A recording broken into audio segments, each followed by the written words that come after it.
As we've been reporting, the Supreme Court has decided it will hear the case involving former President Trump's request for immunity in the 2020 election case. We are also reacting to politics of the day out of Michigan for the former president and the current president. President Biden easily won last night's primary, but faced outspoken opposition from some in his own party. More than 100,000 Democrats in the state voted for uncommitted to rebuke the president over his handling of the Israel-Hamas war. And tomorrow, both Biden and Trump will be at the southern border. The president will head to Brownsville, Texas, and Trump will deliver remarks in Eagle Pass. So for more on all of this, let's bring in CBS News White House reporter Bo Erickson, who is joining us from Brownsville, Texas. Bo, great to see you. Thanks so much for being here. I do want to start with Michigan, however. How did the Biden campaign respond to this result of uncommitted, this protest vote? Are they acknowledging it?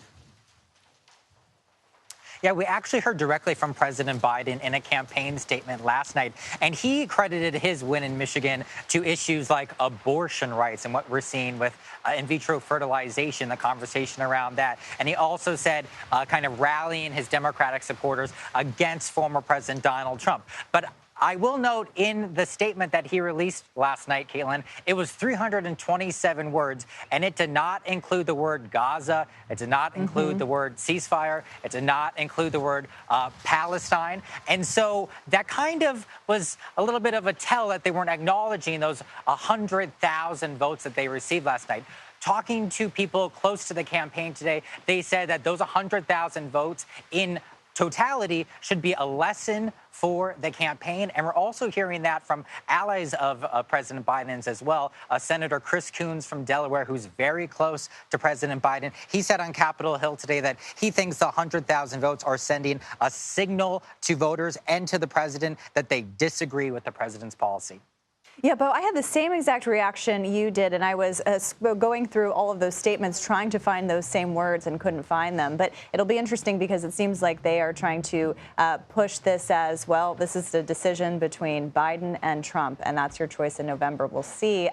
Meanwhile, let's talk about politics of the day and why you are there at the border. I know you spoke with a Border Patrol union leader about Biden and Trump coming tomorrow. How are agents responding to these visits by the current and former presidents? Yeah, we spoke to Chris Cabrera, and he is one of the leaders of the Border Patrol Union. He's been in the Border Patrol for 22 years, and he came to talk to us right here on the border between Texas and Mexico. And he said both former President Donald Trump and current President Joe Biden, they should kind of remove some of the political framing from the immigration issues. And we can actually hear from Mr. Cabrera now.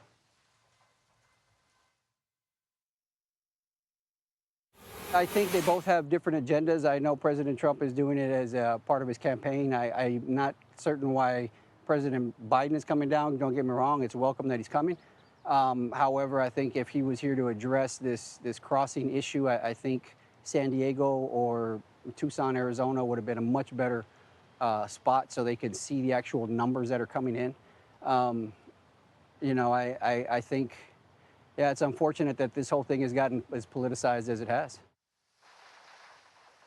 And just putting some context on those numbers, Caitlin, what he means there is that those uptick of migrant crossings, those illegal migrant crossings that we saw last year, those were happening in places like here in Brownsville, Texas, where President Biden will be, and where former President Donald Trump is tomorrow, about 300 miles west in Texas. What Mr. Cabrera is saying, though, is that a lot of the crossings now are happening in Arizona and California. And so he was trying to make the point that if the President Biden wants to kind of hit the current issue, he maybe should go west. One other interesting thing that talks about maybe some progress being happened is that Mr. Cabrera, who runs this area of the Border Patrol, at least represents them in the union, he said that they were only 12 apprehensions yesterday for illegal crossings compared to hundreds or thousands last year. Bo, that's really interesting. I do want to pick up on a point that you just made about how Biden and Trump are going to be hundreds of miles apart, even though they're both visiting the border. As it pertains to President Biden, what exactly does he have planned for his visit? We expect him to meet with local officials here and also some Border Patrol agents, and we expect him to kind of bring up that Senate negotiated border bill a few weeks ago that people may remember. There was both Republicans and Democrats in the Senate supporting very strong border security measures that would give more money for border security and also tweak and kind of clarify aspects of the asylum process. However, that did not go through because former President Donald Trump said he did not support the plan. So House Republicans then also did not support the plan, and therefore the plan went away. So President Biden is trying to kind of flip the script tomorrow on former President Donald Trump to go on offense on this issue because this is the #1 issue for a lot of voters all throughout the country. Yeah, Bo, on that point, I mean, I just kind of want to take a step back and kind of think about the political nature of this visit. The fact that Biden has been under pressure for a while now to visit the border, and you and I both know, covering the campaigns, that this is, top of mind for many voters across the country. How much of this is kind of acknowledging that political pressure? I think this is a lot of acknowledging the pressure. This is the president's second trip while in office. His first trip was more than a year ago to the other side of Texas. And now we can kind of see that the president does feel the need to be responsive to this and talk about campaign promises versus actually what happens in the White House.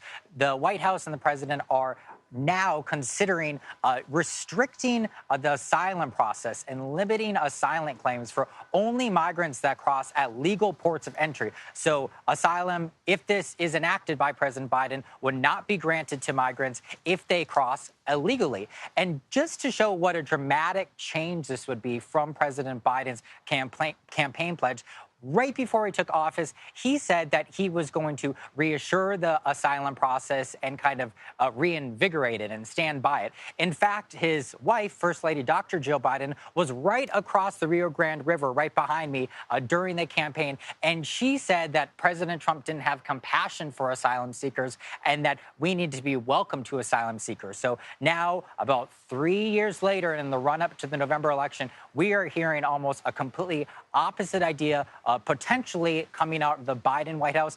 To be sure, though, Caitlin, it is not clear yet if President Biden will go through with this change. Very interesting context and reporting. Bo Erickson, as always, thank you very much for your time, and we'll continue to follow that visit.